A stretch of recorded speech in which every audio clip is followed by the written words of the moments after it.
Kinky sexuality, all the ingredients for good family entertainment. The Rocky Horror stage show. Last night, the gala opening in Auckland in aid of the actor Kevin Smith's trust. He was to have played Frankenfurter, but lost his life, of course, in China. What makes the Kiwi creator of all this much-loved entertainment tick? When I sat down for a chat with Richard O'Brien, he told me it's in his genes.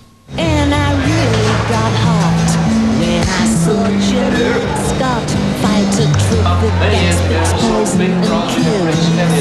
Is it a cup of coffee? Is that for me? That's for you. Yes, it proves. You're aisle one. Absolutely. Have one person in your party holding all the tickets, please. Aisle one. Aisle three. Okay, we're in business whenever you want to, guys. I can't take you seriously. Richard, a quarter of a century on, are you one of those people that reflects on stuff and looks back and wonders how it all came to this? Well, somebody very, very wise once said, with memory we get to live twice, which I thought was a kind of nice thought. And memories are important, and I do look back. Has it panned out the way you thought it would when you left on the boat? You thought one day I'll come back and I'll be a hit? No, I never thought that. I've never had the confidence to be that arrogant. I'm vain, but I'm not ego-driven. And I just think I've been very terribly lucky, really, actually. Did it do everything you thought it was going to do to you, London? I mean, yeah, big time, the 60s, early 70s in London. Within a very short period of time, I was in London. 64, I got to England. 65, I'd met Mick Jagger and socialised with these people. And what a perfect place to be hanging around with that kind of new music generation and be part of the scene. It's astounding. Time is fleeting. Yesterday was dead and gone, and tomorrow was speculation. Because Jagger, actually, to leap ahead slightly, Jagger wanted to buy the show, didn't he? He wanted it as a vehicle for himself, and I'm so glad that we didn't go down that road. It could have been very profitable for me, I guess, at the front end, but I don't think he had any box office clout in the cinema, and you know, by that time we'd all seen Ned Kelly, and we realised he wasn't a terribly good actor, and so it was. I think we did the right thing with not taking him, and the other side of the coin was that we got everybody in the stage show onto film, which was very nice, with the exception of Brad and Janet. I would like, if I may, to take you on a strange journey. And I really got hot when I saw Jeanette Scott fight a No one escaped the appeal of Rocky Horror. Its disarming, self-conscious, high-camp tackiness has rivaled the obsessive fans of Star Trek. All over the world, there are non-stop Rocky Horror screenings or stagings. Aisle one. Aisle three.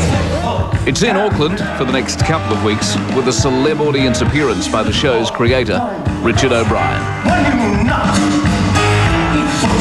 He based the character Rocky on New Zealand's Elvis of the 50s, Johnny Devlin. But that idea for a rock musical didn't take off until Richard O'Brien landed in the UK in the 60s for a spot of OE. And so what happens? You suddenly wake up one day and you think, I'll write the Rocky Horror Picture Show. No, I was sitting at home and babysitting and wondering how to spend the evenings. I'd always written songs, and I thought I'd sit down and try and write a rock and roll musical. While I was writing it, I was employed by an Australian director called Jim Sharman to do a play at the Royal Court.